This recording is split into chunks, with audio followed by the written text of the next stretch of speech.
Estimados alumnos, reciban un cordial saludo. El día de hoy revisaremos un micro video respecto de la materia. ¿Qué son los derechos humanos?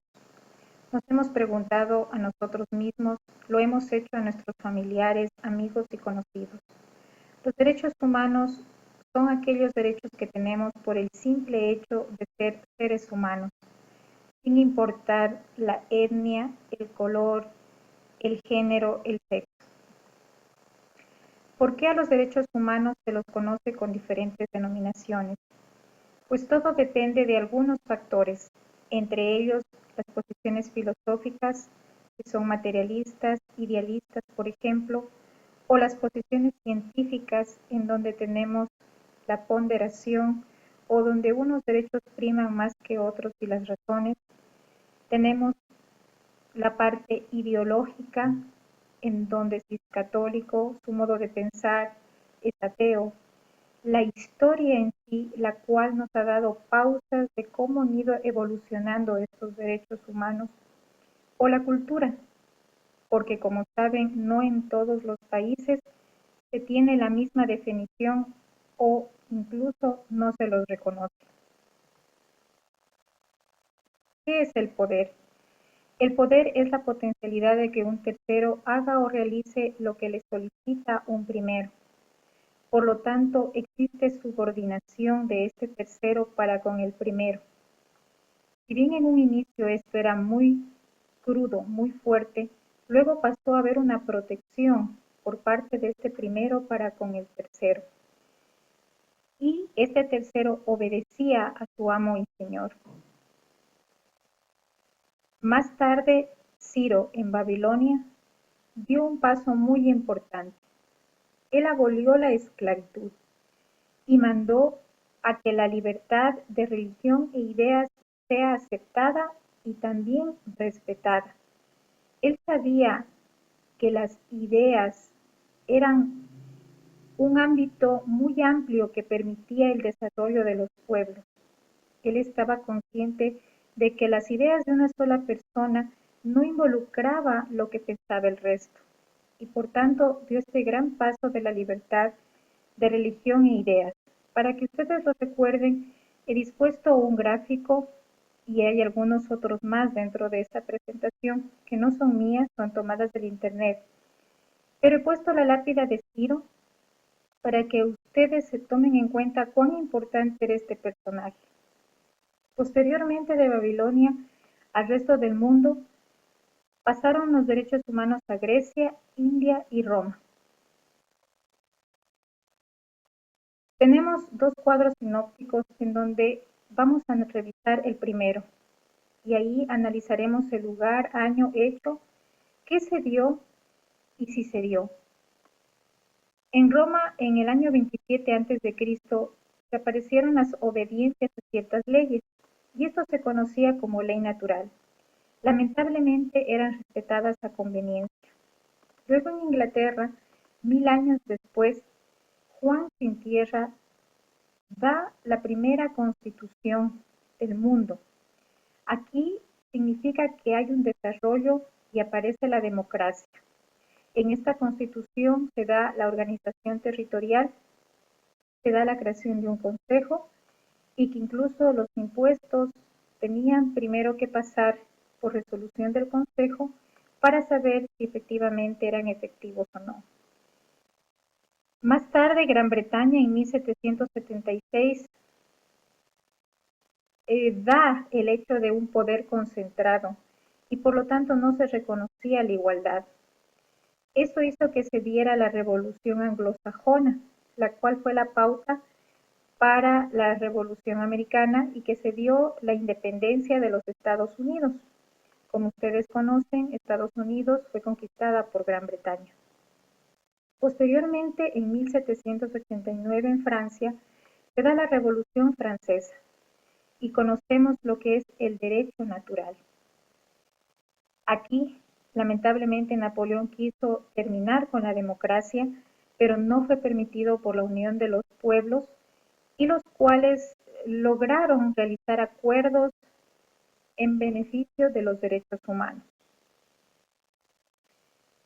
Más tarde, en la India, en 1915, Mahatma Gandhi propone el respeto de los derechos humanos, tanto para Europa como para el resto del mundo. Luego, en la Segunda Guerra Mundial, de 1939 a 1945, ocurrió un hecho bochornoso a nivel mundial que fue el genocidio nazi liderado por Hitler. Lamentablemente, aquí los derechos humanos fueron nuevamente violentados. Más tarde, las Naciones Unidas se reúnen en 1945 y deciden reafirmar los derechos humanos por la dignidad y valor de la persona. Es así que en este proceso, en 1946, eh, liderando Eleanor Roosevelt, se da lo que conocemos actualmente como la Declaración Universal de los Derechos Humanos. Actualmente, estos derechos humanos también ya se han convertido en derechos fundamentales porque se encuentran positivizados dentro de una Carta Magna. Y ya no únicamente son meras declaraciones, sino que trascienden jurídicamente y por tanto deben ser cumplidas. Es necesario recordar que las invasiones y conquistas, lejos de respetar a los derechos humanos, trajeron violaciones, pues terminaron con su forma de asociarse y de pensar, queriendo hacer prevalecer sus ideologías. Ideas principales. Los derechos humanos tienen una historia reciente y un pasado remoto. La historia se inicia con la Declaración de los Derechos del Hombre y del Ciudadano y la abolición de los privilegios feudales en 1789. El pasado remoto es el bagaje conceptual y político que se remonta a la cultura greco-romana. Pasa por el humanismo renacentista y llega a la modernidad que considera al hombre como titular de derechos y responsabilidades y en donde empieza a darse la historia de los mismos. La concepción y la situación actual de los derechos humanos en el mundo están íntimamente ligadas al desarrollo histórico de los pueblos. Los pueblos europeos son los gestores de los derechos humanos, en tanto que para el resto del mundo son el producto de la pérdida de su proceso autónomo, pues nos los han querido transmitir a estos derechos y no han respetado los de cada una de las sociedades que hemos tenido en los países americanos.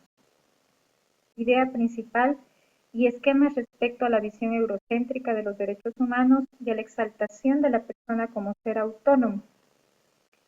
Desde la perspectiva occidental, la visión eurocéntrica de los derechos humanos se basa en el desarrollo de la autonomía del ser humano para decidir y definir su destino.